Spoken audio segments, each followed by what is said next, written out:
First and foremost, welcome to Dublin, to our European guests, and thank you very much to Enzo and Patriots Network to helping us co-organise this event.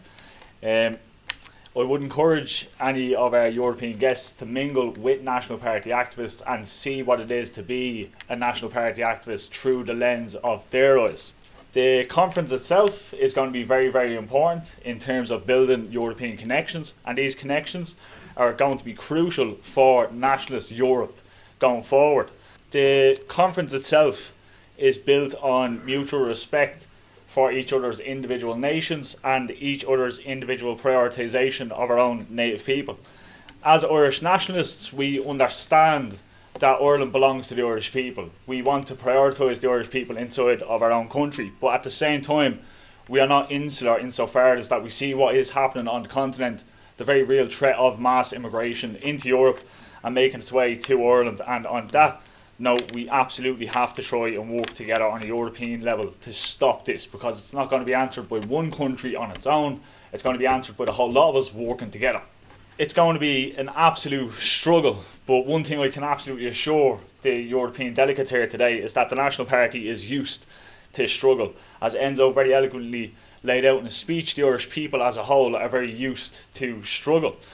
And I do have to apologise, but if our European guests would forgive me, it is the first time as party president that I will actually get to address National Party members, and I want to take this opportunity to use this time to put something finally to bed. Of course, the National Party members here today know what I'm talking about.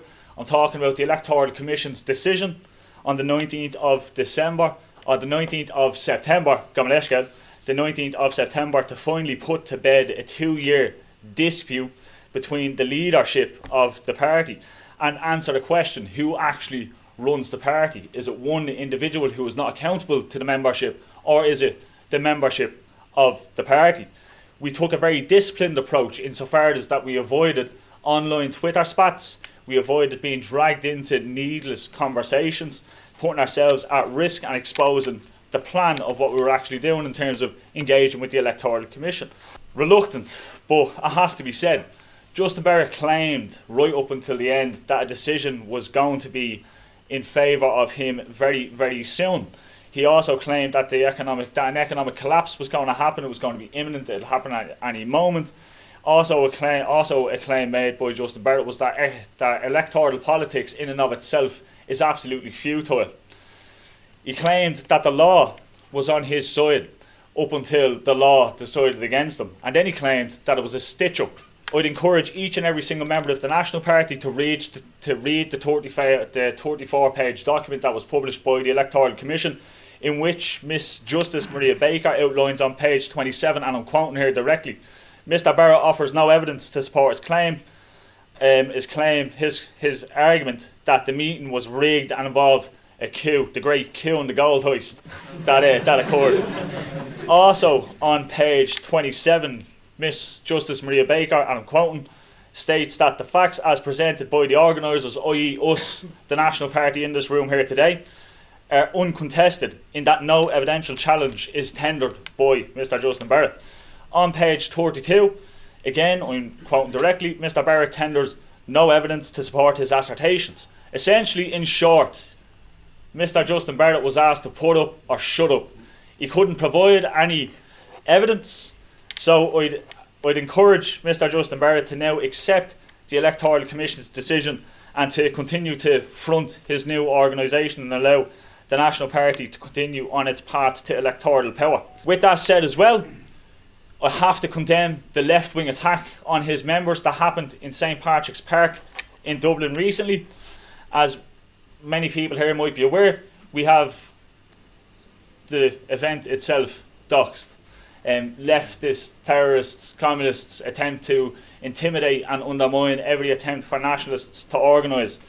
On a broader level, on the nationalist circle in Ireland, there is rancour, as you would say. There is a feeling of uneasement, mistrust, misguidedness on an overall level.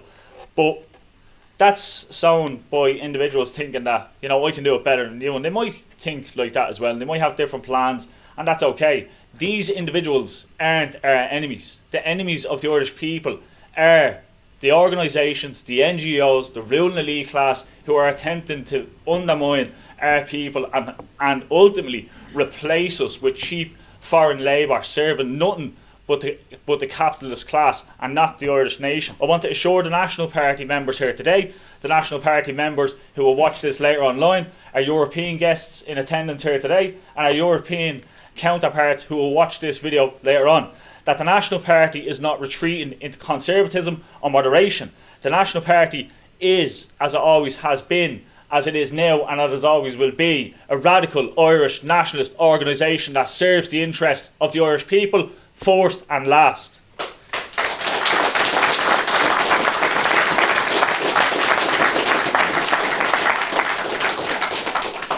Take on doing already so far. I'd like to say that we have MEPs here in attendance who have, through the MEPs and European reps, who have, through their own hard work, grit and graft on the ground in their own home countries, have demonstrated, as we have demonstrated, here, albeit with one council seat in Fingal, they told us we'd never get it until we got it, have demonstrated that the path to power is through electoral politics. It is there, it does exist. And if anyone does have an alternative method or an alternative approach which is viable long term, I'd like to hear it, because I haven't been presented with one just yet. Immigration is fast becoming a top tier priority for voters, not only because of immigration in and of itself, but because of the knock-on effects. Kids having to compete for skill spaces, the oversaturation of low paid jobs, driving down wages, inflation, demand on the healthcare system. The list goes on and on and on and on and on. And if in Ireland we can somehow miraculously, I'm going to throw out the word that gets said all the time in Irish nationalist politics, but if we can somehow work towards an overall unity within the nationalist movement, make no mistake about it, I want that to be under the National Party banner, but if we can actually do that, we can see in Ireland the level of success electorally that we see across Europe.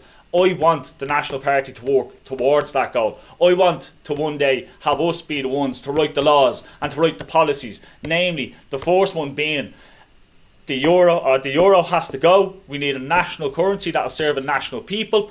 We then also need to start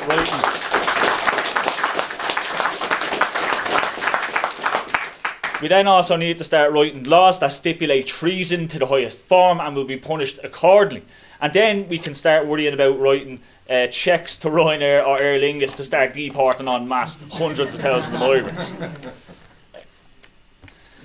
In 1919, the first constitution of Ireland, the first constitution of a revolutionary Dáil, stated in it that there was a message to the free nations of the world in which they declared and proclaimed that Ireland, although she suffered oppression at the boot of England for 800 years, we held on to our unique culture, language, traditions, heritage, that we were a distinct race of people. But now today, what the British Empire couldn't achieve in 800 years, the Irish state, no longer serving the Irish people and therefore the nation, are achieving at an unprecedented rate. In the space of 25 years, Ireland's population has grown to the point where we're at about 6 million people in the 26 counties. This isn't including the north of our country. And in those 26 counties that the Free State claims and that Ireland owns, and we do own the 6 counties up the north as well, I want to make that absolutely clear. But in the 26 alone, 1/5 of the population isn't Irish. A knock-on effect of that as well, that we have to take into account of just how dire of a situation Ireland is in, is that there's more people who speak a foreign language than speak our own native tongue in Ireland. Sad state of affairs. That's what happens when you have traitors at the helm. We're here today because every single nation in Europe, and indeed the Western world, very much depends on our coordinated cooperation and working together. And that's why I'll say it again, that the National Party is an insular, that we understand and look out on a broader level of the real threat of mass immigration. We see what's going on.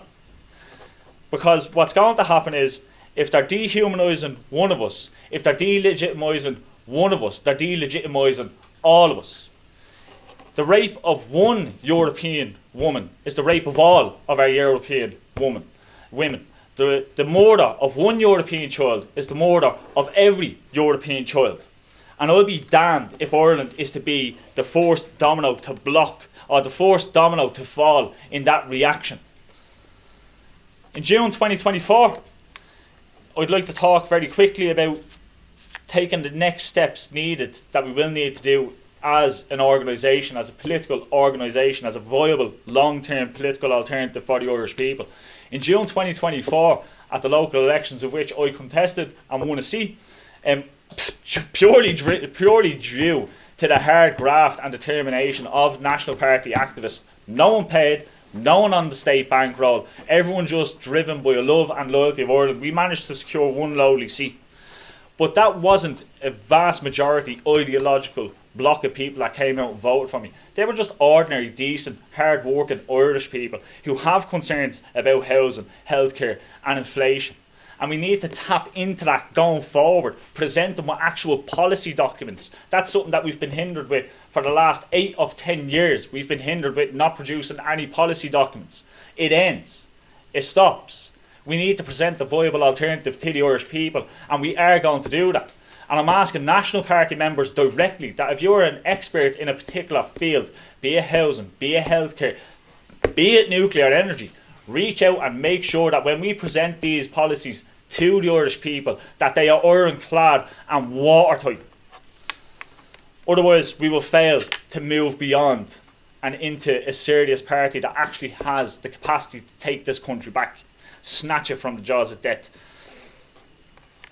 We will be, make absolutely no mistake about it, for too long our brothers and sisters in the north have gone unheard by a true nationalist organisation, and we absolutely will be making inroads into the north of our country. Yeah.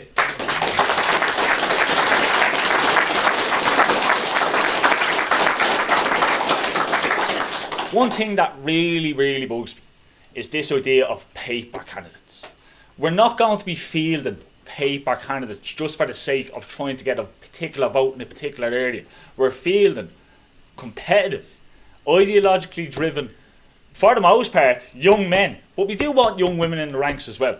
But we're not just fielding people just for crack of fielding people. We're putting people to the electorate because we want the electorate to have someone solid to vote for, someone who they can go to, that they can rely on, that's going to listen to them when they're pleading for some sort of out, and we are going to present them with that.